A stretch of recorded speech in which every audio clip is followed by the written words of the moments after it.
ئەم کورتانە بووە گەورەی و کەرەکەشی بچووکە ئەوە بە ئەمرێ ئەو خوای کەرەکە گچکە بۆ تۆ ئەوە نعوری پێدێن ئەمە چوار توتنەوان لەبەری زراعەتیان دەکرد لەبەرنانێ ئای پێ منە لە کەوێدانێ لە کەلێدانێ ئای لێم ببغورە و نەمزاری ئای شەمام شلێکی ئای شەمام شلێ ئەمەیان خالد صابر سعیدم دانیشتووی گوندی بۆگدم هەر لە بۆگل لەدایک بووم وەتەنەکەم زۆر زۆر لایە شیرنە لە شار بووم ئێستا هاتوومەتەوە لادەیەکەی خۆم لە زێدی باغ پیرانم خانم کردووە دانیشتوم دەستم کردووە بەم کە لە پورانە لەبەر ئەوەی کاتی خۆی ئێمە ژیانمان لەسەر ئەو شتانە بۆ کە من کۆم کردنەوە تقریبا ماوەی 35 ساڵ شێشوا دەبێ ئەمن ئەو شتانم کۆ کردوێتەوە.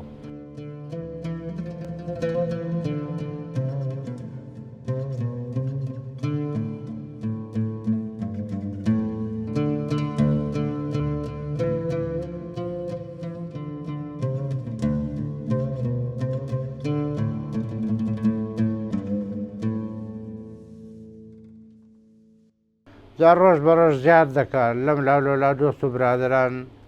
بۆم دێنن هەیە بەدەست خۆم دروستم کردووە دەمەوێ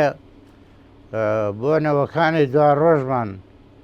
پێی ئاشنا بن کە ئێمە چۆن ژیاوین بەچی ژیاوین چمان بەکارهێناوە چ جلوبەرجێک چ پێڵاوێک بۆ فەلاحات چمان بەکارهێناوە کە ژیانمان پێ تەئەمین بێ. من وەستا بووم وەستای دیواری قوڕ ینی ئەگە بڵێم نیوەی دەستی منی تیا بوو خۆبەخشانەش نەک برین بە پارە وشت خۆبەخشانە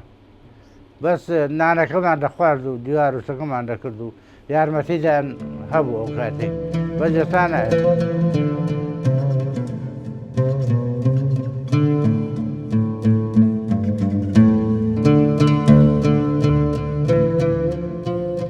قوربان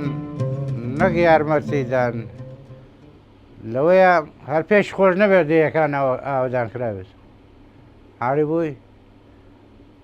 ئەو کاتێک نە مەکتەب هەبوو نە زادە هەبوو نە سیارە هەبوو کە کەیمە هاتوونێتەوە لێرە دەفتمە بەخانوی کردو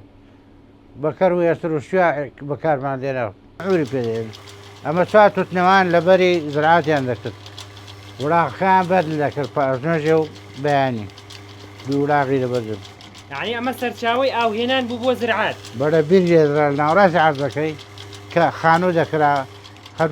بۆ فەلاحەکان ئەمە لە بن سێبەرێکی سەبیرەکەی چاویشی بەسرایەوە چای ئەو وڵاقی ئەم ئێسترە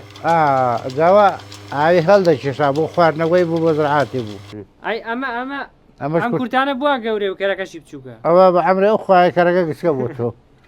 ئەمە لەغاوی مای نییە ئەوە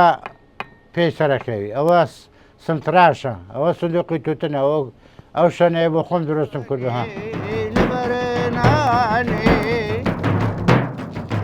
ئای پێ منە لە کەوێدانێ لە کەلێدانێ ئای لێم ببغورە و نەمزاری ئای شەمام شلێکی ئای شەمام شلێرە و